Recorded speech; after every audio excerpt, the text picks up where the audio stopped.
Hello, I am Hagar.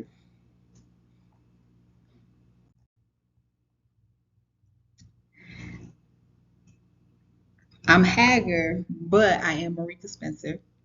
This is Unit 7. I am in the Mosaic Literature class here with Professor Belcher, and this is my character presentation.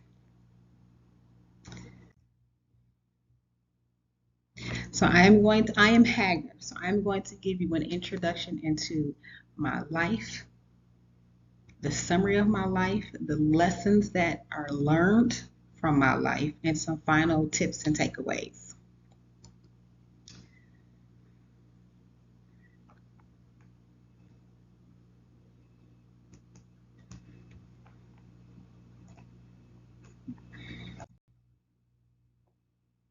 Here's a depiction of me.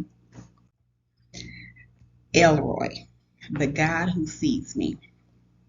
Then Sarai said to Abraham, "You are responsible for the wrong I am suffering. I put my slave in your arms, and now that she knows she is pregnant, she despises me. May the Lord judge between you and me."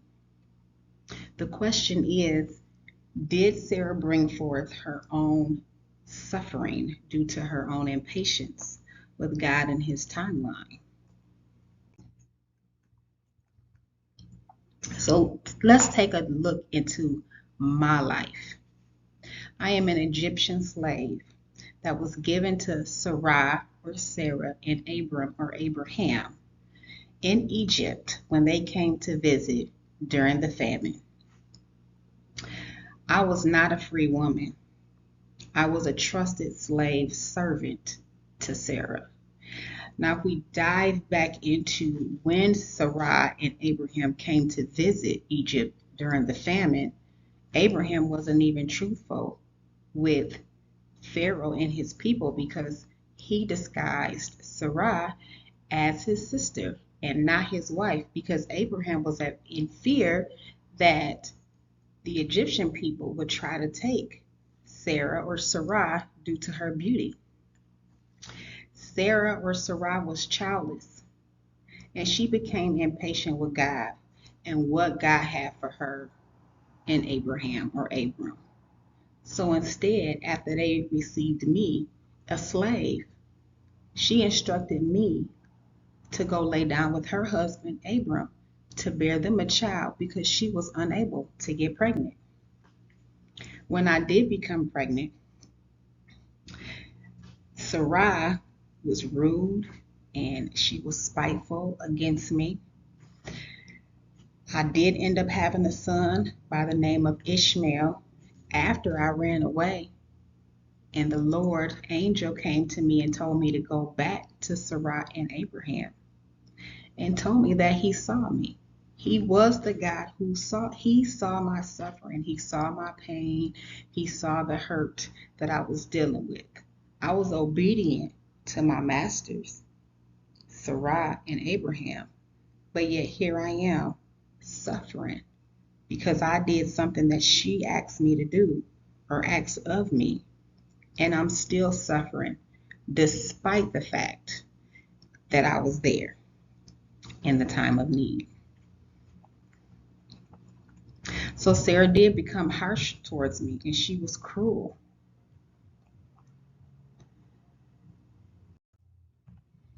Let's take a deeper dive into my life. For one, I was taken from my home in Egypt. I was a foreigner. I was taken and brought to the land of Canaan as a slave. I wasn't a free woman. How many of us can go into a foreign land and then have to be instructed to do as we're told? I know the slaves did it. It's not an easy position to be in. I can't say no because, again, I'm a slave. I was disvalued as a woman. I was told to lay down with Abram as instructed to bear a child because Sarai or Sarah couldn't. My opinion and my thoughts were never thought of. They weren't even considered. I ran away due to the mistreatment that I was receiving after I became pregnant with Abraham's child. An angel came to me and told me to go back. I, go back. Why would who would want to go back to the mistreatment? But I'm obedient to God.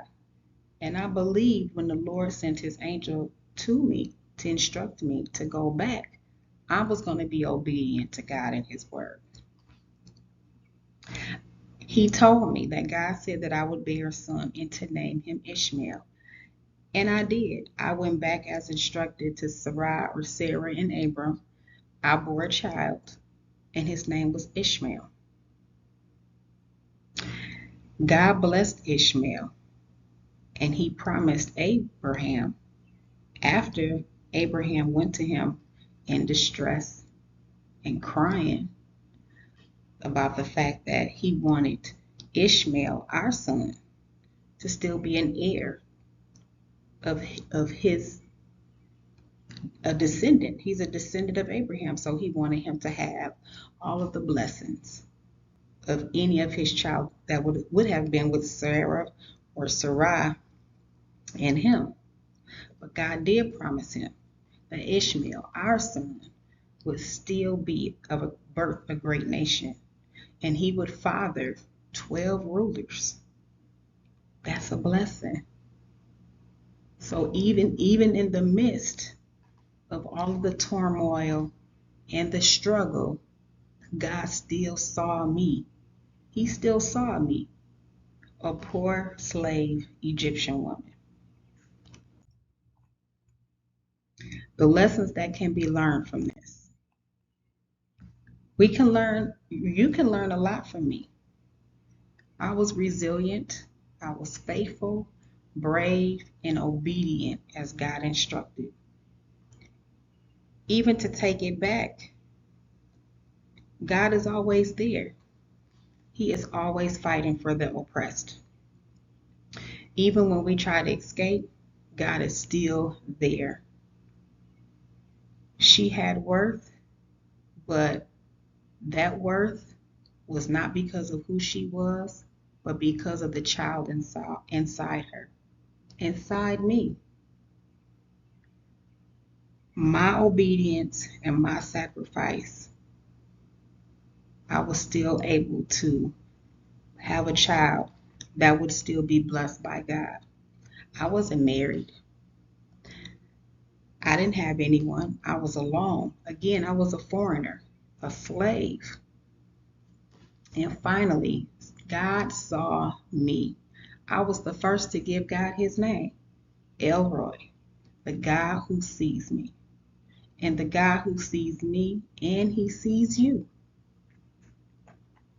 There is a lesson that we can all learn from Sarah. God must be in our details. Our ways are not his ways. And when we rush and try to move faster than God, we will still end up in the same spot. Nowhere. You can't go faster than God. No matter what you do, you can't go faster than him. He is always going to slow you down. And humility is the greatest lesson that we can learn from this story. It's humility. Sarah had to learn it. I had to learn it. Because despite that I was a slave, I still started to despise and make fun of Sarah because here I am. I was able to bear a child for Abraham. She had been married for years and she couldn't do that.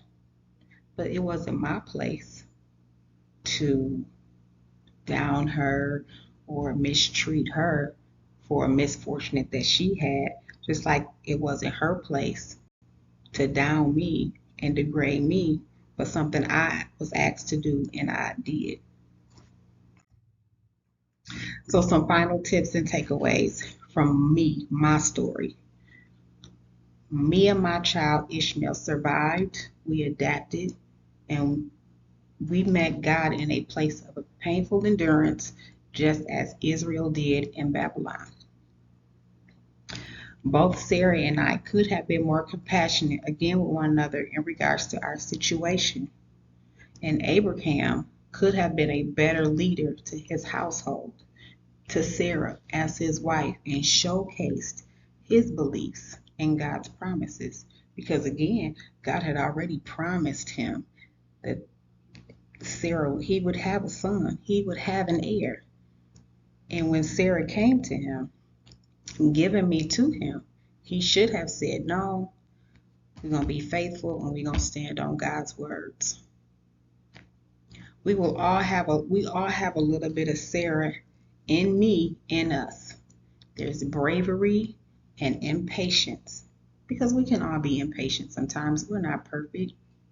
We're never going to be Jesus. That was him that died on the cross, not us.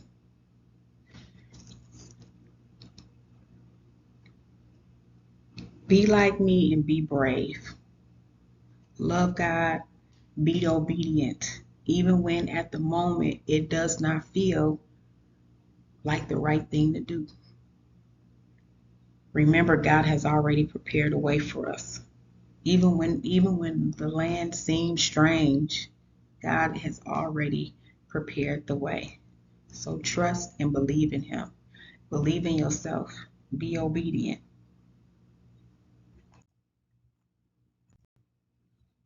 I am Hagar, and I am just like you, and you are just like me.